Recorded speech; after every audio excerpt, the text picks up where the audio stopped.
Haver. Haven. Det er mest sådan noget med barndomsminder og frøer og insekter og huler. Masser af huler.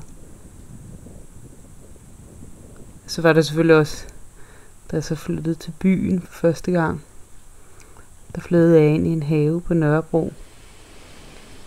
Og i den have, der boede der en mand. Det var en af mine naboer, som altid gik nøgen rundt. Vinter og sommer. Altid gik han nøgen rundt. Og så havde han sat en lænestol op i sit træ.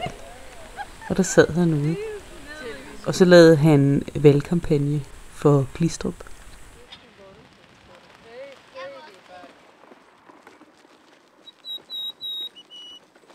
Da jeg var barn, havde vi i min have et stort appelsintræ. Jeg elskede de her appelsiner, når de sådan var modne om sommeren. Så plukkede vi dem og løb ind og pressede juice eller spiste dem.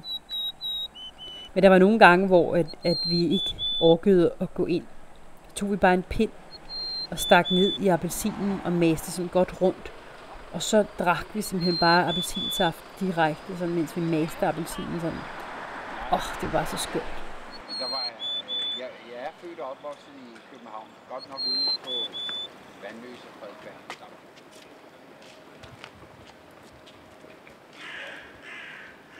Min farmor og farfar fik kolonihavehus samme år, som Kolonihaveforbundet blev etableret. De er de mest fantastiske naboer. Det var et gammelt par, de var nogle 80. De havde mødt hinanden i Argentina. Og så var der en aften, hvor vi havde nogle gæster på besøg, som sad og spillede guitar. Og så kiggede vi over hækken på et tidspunkt. Og så stod vores naboer og dansede tango på deres lille bitte terrasse. 2x2 meter terrasse stod de der og dansede tango.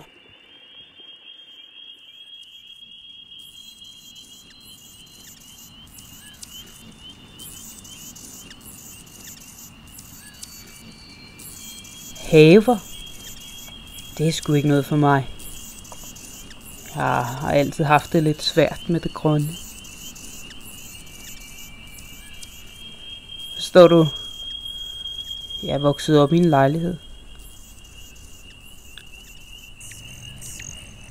Den der vædder, den skal altså ikke røre mig. Ved du ikke, at vædderen er djævlen?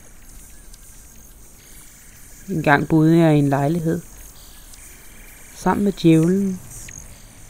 Hver aften så kom han. Sådan på samme måde som nu. I skyggen af en vædder.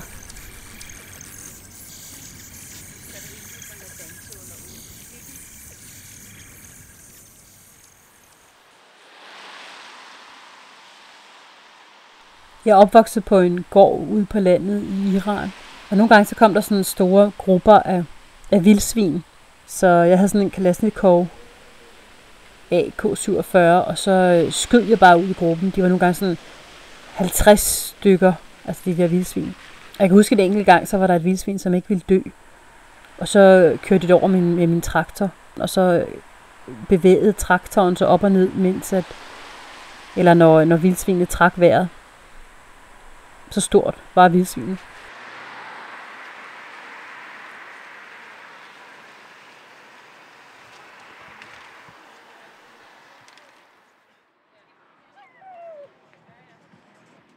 Ved du hvad? Hvis jeg fik en have, ved du hvad jeg så ville gøre? Så ville jeg plante den fuld af majs. Har du nogensinde prøvet at smage sådan frisk majs? Jeg har prøvet det en gang, hvor jeg var nede i det land, mine forældre kommer fra. Så var der sådan en mand, der viste os rundt på sin mark. Så tog han lige sådan majs ned.